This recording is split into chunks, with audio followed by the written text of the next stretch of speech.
And I'm running back. I'm 55 years old, and I step on a rock, and that was the last time I ever ran. Oh. That was it. I had to get orthoscopic surgery. Okay, that was okay. Then I couldn't run, but I can bike, right? Yeah. And Hoots' dad was here. That would be your grandpa? Yeah, Oh, well, Hoots could tell you about this. It's blowing 70 miles an hour.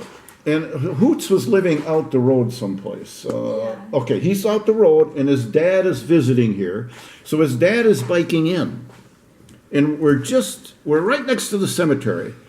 The cemetery past the powder house, the one on, just before the trailer court there on the right. So he's coming down, and I don't remember if I saw him on that side of the road, but for some reason, he crossed over. And I'm wearing a kind of a a rain suit, a nice rain suit, really nice, with a Honda helmet with the face shield down. Because remember, it's blowing 70, and I'm in low gear, because I can hardly go against this, so my head is down. And while I'm looking down, a wheel appears in front of me, and he slams into me, I slam into him, I end up in the graveyard. But the worst thing is he ended up in the middle of the highway, and thank God a car wasn't coming. And when I saw him later, I either talked to him or Hoots, and he said his whole side was black and blue from the top to the bottom because he flew through the air. And that also hurt my knee when I landed in the cemetery. So that was another thing. Now more and more orthoscopic. Now we do 2, then we do 3 orthoscopics. And of course, running, if you try to run on soft stuff. I always ran in extra toughs. I ran on ice. When I decided to run, I ran every day. It didn't matter, ice, snow, I'd be out there. Almost got plowed away a couple times. Almost got hurt really bad because a car went by me and they opened the door and tried to hit me. And then they went up about a quarter mile and pulled in by the Y, and I'm running up there, and I grab him out of the car, and he looks at me and he says, "Oh, it's you? I thought it was our friend." So they thought it was their friend, and it wasn't a joke to them. It was no joke to me. Yeah. Yeah, I was pretty mad. But then I saw what could you do? So after that, can't run anymore. Now we bike. And then I'm in Minnesota, and there's this 10-mile run, and it was so much fun. I said, I'm going to do 10 miles a day, every day in Cordova, every day. And I'm going to get 3,650 miles. And I only got 3,250. I don't know if it was the weather or what it was, but I couldn't do it. Because I'd be on the road most of the time, except when I had to ride the exercise bike, because it was too bad for a bike even. So I didn't quite make my goal there. But I remember I decided next year to really make it. Now there's 45 days and I went 450 miles on the exercise bike because it was January, they couldn't get anywhere. And then after 1 month, the orthoscopic surgery again on the other one. Now we got 3. And that 15 years later, then I got 2 brand new knees.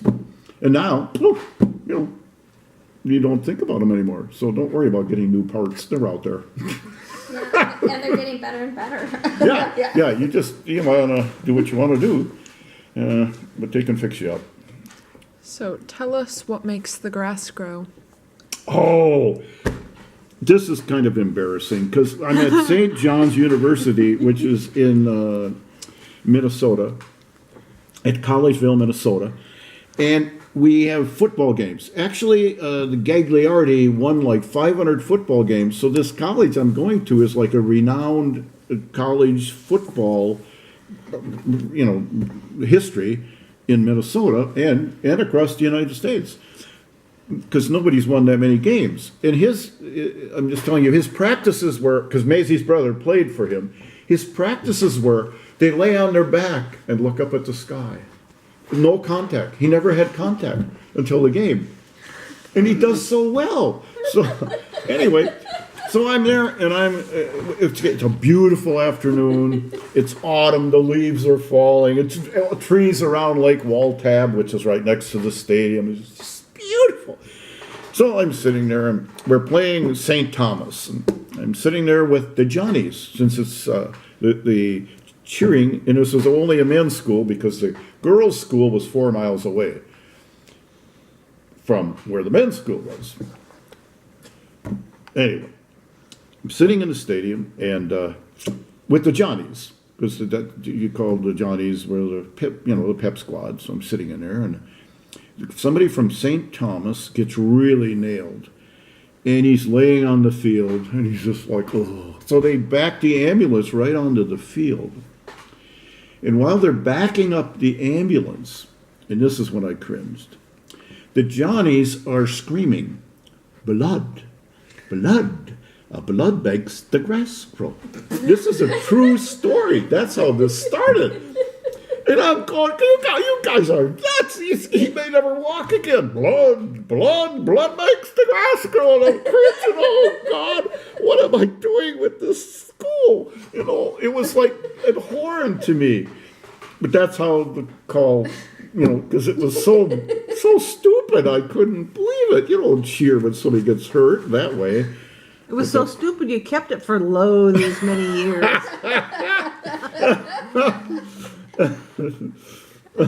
Just for the purpose of the interview, to tell them what you use blood makes the grass grow for.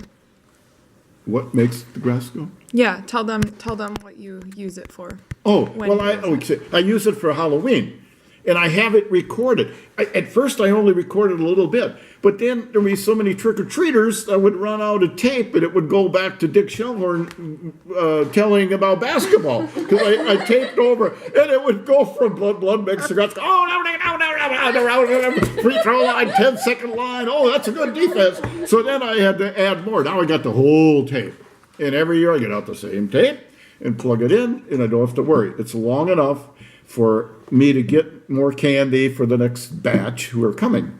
And sometimes, the blood, that's always there. I always have that in the background, but I change other stuff, This year it's going to be kind of different again.